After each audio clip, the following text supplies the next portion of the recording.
dekat Indonesia dengan India telah berlangsung sejak berabad-abad lampau.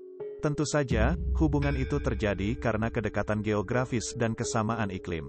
Keuntungan itu tentu saja dimanfaatkan betul oleh para pengelana kebetulan yang banyak dikenal di antaranya adalah para Brahmana. Teks pertama yang memperlihatkan hubungan itu adalah Ramayana dengan disebutkannya istilah Yawadwipa atau Pulau Jawa. Belum jelas juga yang disebut sebagai Yawadwipa, apakah hanya Pulau Jawa yang sekarang atau Pulau Jawa yang masih menyatu dengan Pulau Sumatera sebelum Gunung Krakatau meletus dan menyebabkan gempa bumi dahsyat di zaman purba dan membentuk Selat Sunda.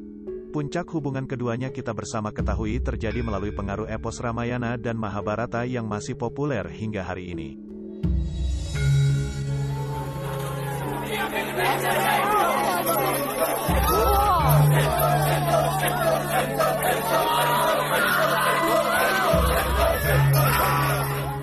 Fragmen-fragmen cerita kedua epos yang diklaim berasal dari India ini mengisi sebagian besar kisah-kisah yang diramu dalam pagelaran seni pertunjukan maupun seni rupa.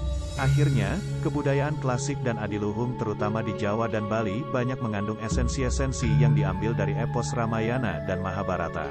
Selain itu, kesamaan-kesamaan dalam wujud arketipe atau pola dasar kebudayaan dapat dilacak di ketiga dwipa. Arketipe dimaksud adalah mistisisme tantris, yaitu kehadiran Siwa dan Sakti dalam konsep pemujaan di ketiga wilayah seperti penjelasan Victor M. Fick. Tantrisme yang telah menjadi arketipe inilah yang menjadi benang merah yang merajut secara terus-menerus hubungan kebudayaan ketiga wilayah. Selain itu, Claire Hall menjelaskan bahwa hubungan erat itu telah terjadi sejak awal abad-abad Tarikh Masehi yang ditunjukkan dengan kehadiran kerajaan-kerajaan Hindu kecil menyebut kata Hindu, dapat ditafsirkan dalam pemahaman sekarang merujuk langsung kepada India. Lebih jelasnya, ciri utama hubungan Nusantara dengan India diperlihatkan dengan banyaknya kata-kata berbahasa Palawa dalam prasasti-prasasti dari zaman Kutai, Tarumanegara, dan Kalingga dan Sanskerta diserap ke dalam bahasa daerah dan bahasa Indonesia yang telah dinaturalisasi. Tentu saja, data-data yang digunakan merujuk kepada periodisasi yang terbatas, seperti data bahasa dan tinggalan arkeologis yang dapat terlacak secara empiris.